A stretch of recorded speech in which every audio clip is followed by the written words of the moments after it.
Gundam.tk presents Wing Gundam.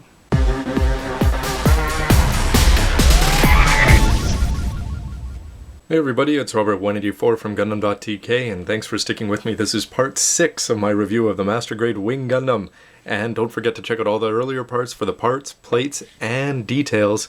Anyway, it's time to put this thing together finally and see if this old high-grade 1/100th is going to become obsolete. First things first, you're going to notice that these parts on the hip joints here are a little bit offset so that you actually have an interesting bend mechanism there, but no problem putting in the legs because the skirt will get out of the way for you.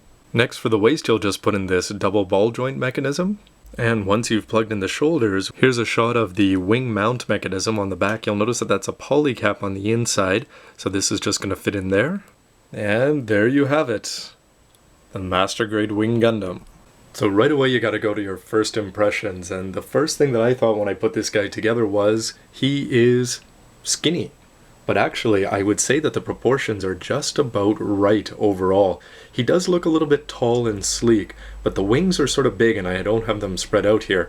But especially when you just look at the back, the details, if you do buy a $2 black lining pen, the white parts, the yellow and the gray, everything on the wings look great. And especially on the front, though the bottom half is very, very white, the upper part does have a lot of blue, and I think it looks pretty cool overall.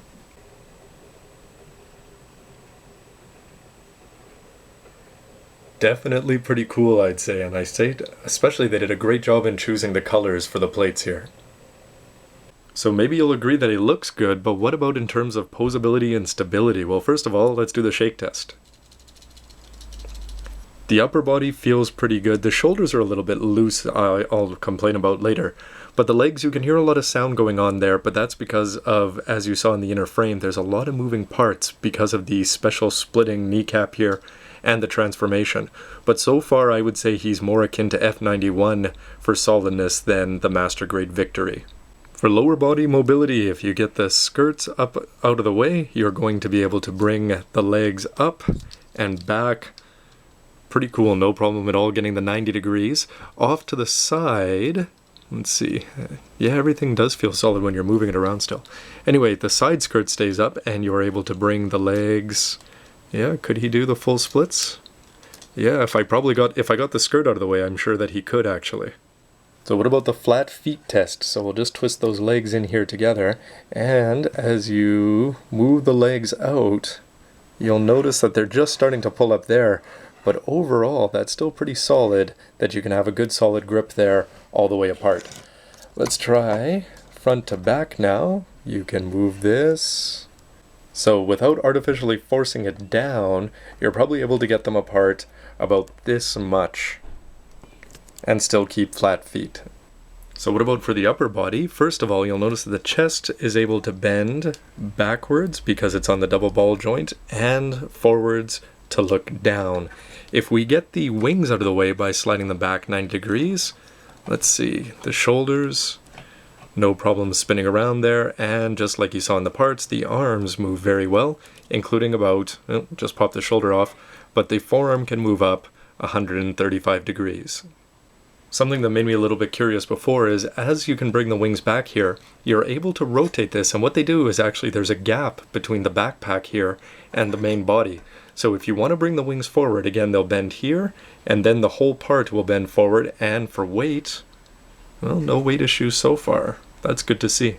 For the rest of the wings, if you spin them around to the side, you're able to pivot them around, actually, fairly well, and then you're able to open them up here. The red part and the white part can bend, so really, and that's about as high up as you can bring them. So far, the only loose parts that I'm noticing so far is that this shoulder part, which is on a swing mechanism because of the transformation there, is a little bit loose and seems to want to fall off at inopportune times. So far, in terms of posing, there's not much that I feel that this guy can't do, and so far the weight issues are not a problem, and we've got relatively solid ankles, so even if you're mucking around with the wings and where the center of balance is, so far he's doing a half-decent job of staying in place. For my favorite height comparison, we have the Wing Gundam here next to the Master Grade version 2.0 original granddaddy itself, RX-78-2 Gundam. And this being 18 meters and this being 16.3, I think they got the heights just about right. Of course, it was Gundam Wing that set off the Gundam craze in North America, Europe, etc. So anyway, I wonder if the airing of Double O recently is going to have the same effect on a new generation of Gundam fans. But here we can see the Double O Gundam, and it is also an 18-meter Gundam, and it's just properly that much taller than the Wing Gundam. As the last main series in the Universal Century airing just a few years before Gundam Wing, here we have the Master Grade Victory Gundam, and that came out in December of last year. And you can see that as a 15-meter Gundam, this is quite a bit smaller. But where I had a lot of complaints with the overall solidness of this, of course they're both transforming Gundams, this one is a little bit more complex. So far I have to give the edge to Wing in almost every way. And here it is next to its predecessor slash successor slash whatever you want to call it, to the Wing Zero, the mid-season upgrade in the series. And you can see that this one is just that much bigger, bulkier, but as far as heights go, I would say that they are almost identical. And last but not least, here we have the Master Grade next to its High Grade 1/100th, which came out at the time the anime was airing. And the heights, when I look at it not through the camera, this one is just a few millimeters shorter, it looks like. It would depend on how you position the legs, of course. But you can just see the difference in body proportions.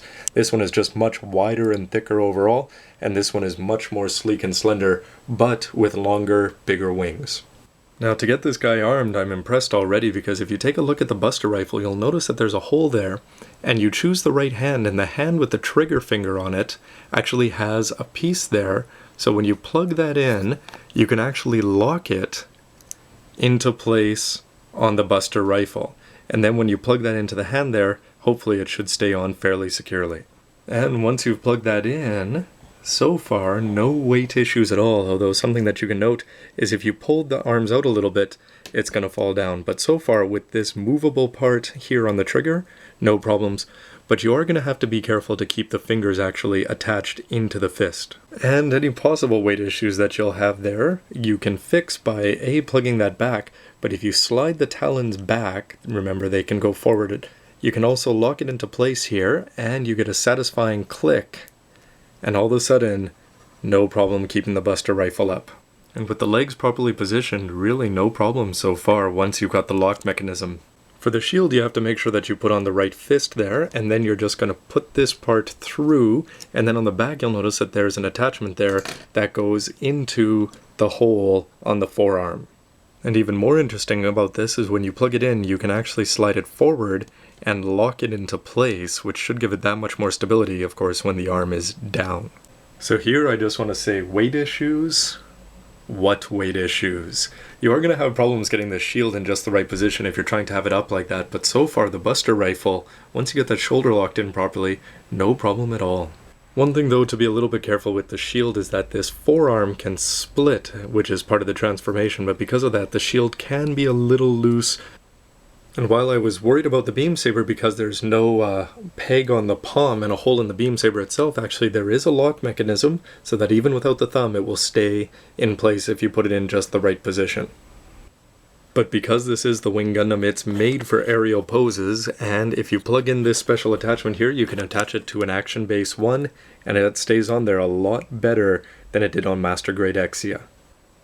With an action base and more imagination and posing than I have, anyway, so far this Gundam is going to be able to do everything that you ask it to in the posing department.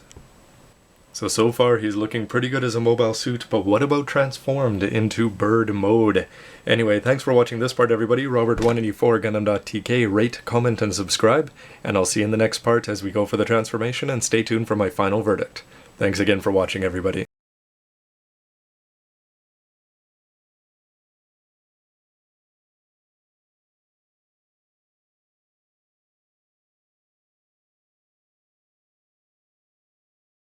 Yes, Hiro Yui can hold his Buster Rifle sideways.